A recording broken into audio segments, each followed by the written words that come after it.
बाबा शिव को याद करें। ये शरीर 5 तत्वों से बना हुआ है, शास्त्रोक्त भी है, लगभग सब लोग जानते भी हैं। लेकिन एक बार हम मरघट पे खड़े थे, कोई बड़े आदमी खत्म हो गए थे, प्रतिष्ठित आदमी खत्म हो गए थे, भीड़ बहुत बड़ी भीड़ थी, उसी में हम भी थे। तो एक लोग वहां पर गीता का उपदेश और तमाम सारी धार्मिक बातें कर रहे थे। मैं घूम घाम के, जब वहां चर्चा हो रही थी, 4 लोग 10 लोग खड़े थे, कुछ लोग सुन रहे थे, तो मैं भी टहल के वहीं पहुंच गया। तो मेरे भी मन में एक जिज्ञासा थी कि छित जल पावक गगन समीरा, पंच तत्व या बना शरीरा। छिति माने पृथ्वी, जल माने पानी, पावक माने अग्नि, गगन के बारे में मुझे पता नहीं था, शरीर माने हवा। तो 4 चीजें तो पता थी, लेकिन गगन से हमारा शरीर क्या बना? गगन माने आसमान होता है, उससे हमारा शरीर का निर्माण कैसे हुआ, क्या हुआ, ये बात मुझे समझ में नहीं आई।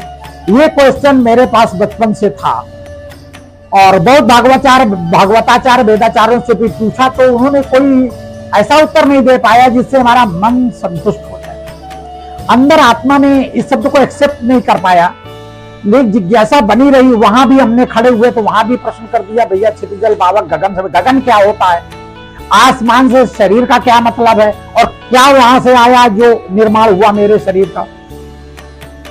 तो वो भी बोले आसमान से निर्माण हुआ, बस इतना कह दिया। गगन से, आसमान से, आसमान की कौन सी चीज हमारे अंदर आई जिससे निर्माण हुआ?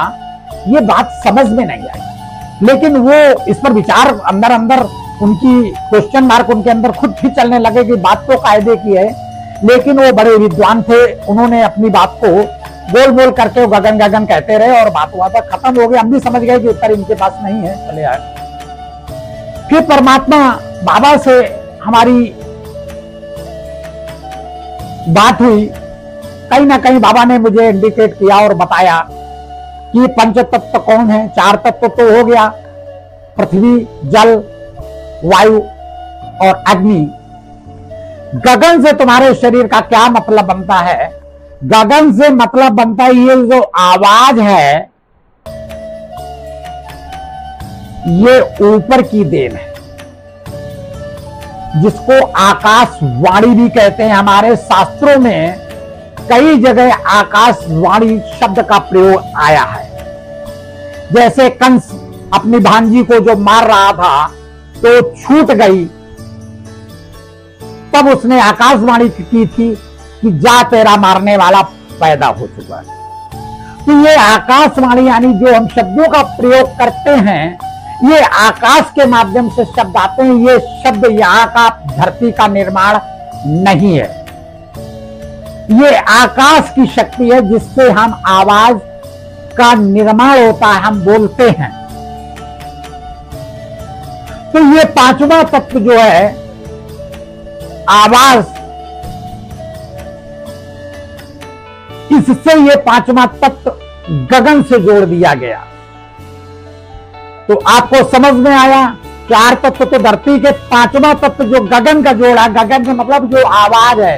ये सब चीजें जब मिल जाएंगी तब शरीर का निर्माण। अब कहोगे गूंगा आदमी है, उसके पास आवाज है, आवाज उसके पास हा कुछ तो करता है। ये आवाज जो है गगन से आई, आसमान से आवाज का निर्माण हुआ। इसको हमारे धार्मिक भाषाओं में पहले आकाशवाणी कहा जाता है। आज हम लोग बोलते हैं, वो भी एक आकाशवाणी है। आकाश से शब्दों का निर्माण होकर आता है, तब हम बोलते हैं, तब ये पंच तत्व का निर्माण होता है। इस बात को अच्छी तरह से कंठस्थ कर लें और ये परमात्मा के द्वारा बताई हुई बात है। बाबा शिव को याद करें और सदा करें।